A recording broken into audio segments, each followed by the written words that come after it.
தமிழ் நண்பர்களுக்கு வணக்கம். இன்னைக்கு இந்த வீடியோவில் முருங்கைக்கீரை சூப் எப்படி செய்யறதுன்னு பார்க்கலாம்.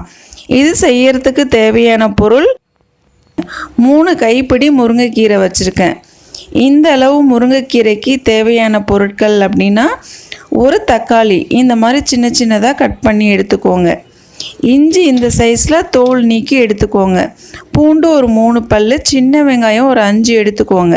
சின்ன வெங்காயம் தான் யூஸ் பண்ணோம். மிளகு ஒரு 15, 1/2 டீஸ்பூன் ஜீரகம், 1/2 டீஸ்பூன் மஞ்சள் பொடி, உப்பு தேவையான அளவு, கொஞ்சமாக பெருங்காய பொடி, 1/2 டீஸ்பூன் கடலை எண்ணெய் தாளிக்கிறதுக்கு போதும்.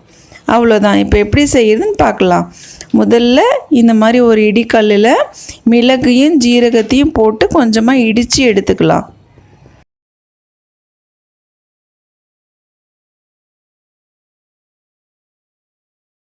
இந்த பதத்துக்கு எடுத்துக்கிட்டால் போதும்.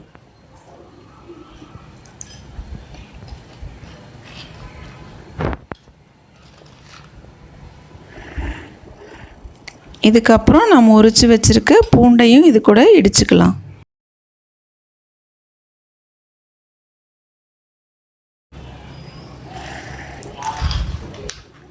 பூண்டு இடித்ததுக்கப்புறம் இப்போ நாம் எடுத்து வச்சுருக்க இஞ்சியும் இடிச்சுக்கலாம்.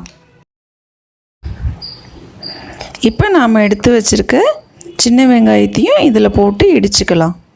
வெங்காயம் ரொம்ப பீஸாக போகாமல் 2 டைம் இடித்தா போதும். இந்த மாதிரி இடித்து எடுத்துக்கோங்க. இப்போ நம்ம சூப் எப்படி செய்கிறதுன்னு பார்க்கலாம். முதல்ல ஒரு வாணலில் 1/2 டீஸ்பூன் கடலை எண்ணெய் போட்டுக்கோங்க.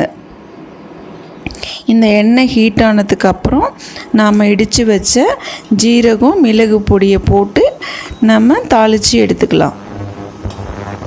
இது கொஞ்சம் தாளித்ததுக்கப்புறம் நாம் இடித்து வச்சுருக்க பூண்டு இஞ்சியும் இது கூட சேர்த்துக்கலாம். இது இந்த மாதிரி பொரிஞ்சு வந்ததுக்கப்புறம் தான் இஞ்சியும் பூண்டையும் நாம் சேர்க்கணும்.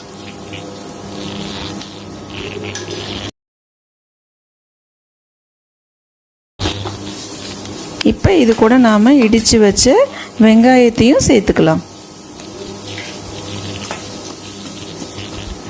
இந்த வெங்காயம் முழுசாக தான் இருக்கணும், லைட்டாக இடிச்சுக்கிட்டால் போதும். இப்போ இது கூட நாம் கட் பண்ணி வச்சுருக்க தக்காளியவும் சேர்த்துக்கலாம்.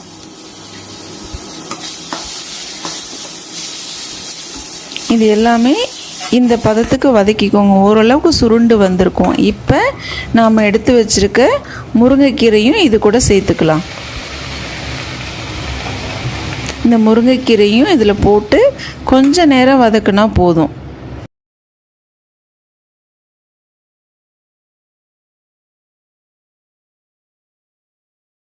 இந்த மாதிரி வதக்கிக்கோங்க. நமக்கு 3 டம்ளர் தண்ணி விட்டோன்னா 2 டம்ளர் சூப் நமக்கு கிடைக்கும். இப்போ எனக்கு வதங்கிடுச்சு. இந்த பதத்தில் நம்ம இதில் 3 டம்ளர் தண்ணி சேர்த்துக்கணும். கீரையோட கலர் ரொம்ப மாறக்கூடாது, பார்த்துக்கோங்க. 3 டம்ளர் தண்ணியை விட்டுடலாம். இதில்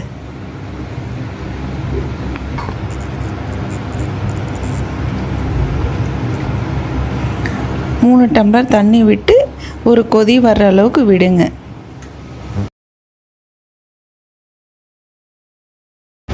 இப்போ ஒரு கொதி வந்ததும் நாம் எடுத்து வச்சுருக்க உப்பு, மஞ்சள் தூள், பெருங்காய பவுடர் எல்லாமே போட்டு நல்லா கொதிக்க விட்டுருங்க.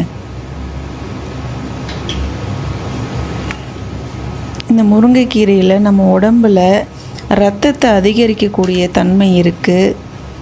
பற்களை நல்ல உறுதியாக்கக்கூடிய தன்மை இருக்குது. இரும்பு சத்து முருங்கைக்கீரையில் ரொம்ப அதிகமாக இருக்குது. ஆஸ்துமா போன்ற சுவாச கோளாறுகளுக்கெல்லாம் இந்த முருங்கைக்கீரை சூப் குடிச்சிட்டு வந்தோன்னா நல்ல பயன் தெரியும். வீட்டிலையே செய்யக்கூடிய நம்ம தோட்டத்திலே இருக்கக்கூடிய முருங்கைக்கீரையை பறித்து இந்த மாதிரி சூப் செஞ்சோன்னா உடம்புக்கு பல நன்மைகள் இருக்குது. இந்த மாதிரி கீரை வெந்து கொஞ்சம் தனியாக நிற்கும்.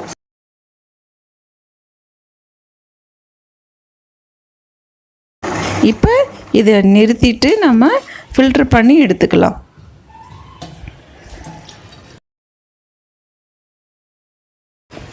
இப்போ சுவையான முருங்கைக்கீரை சூப் ரெடி.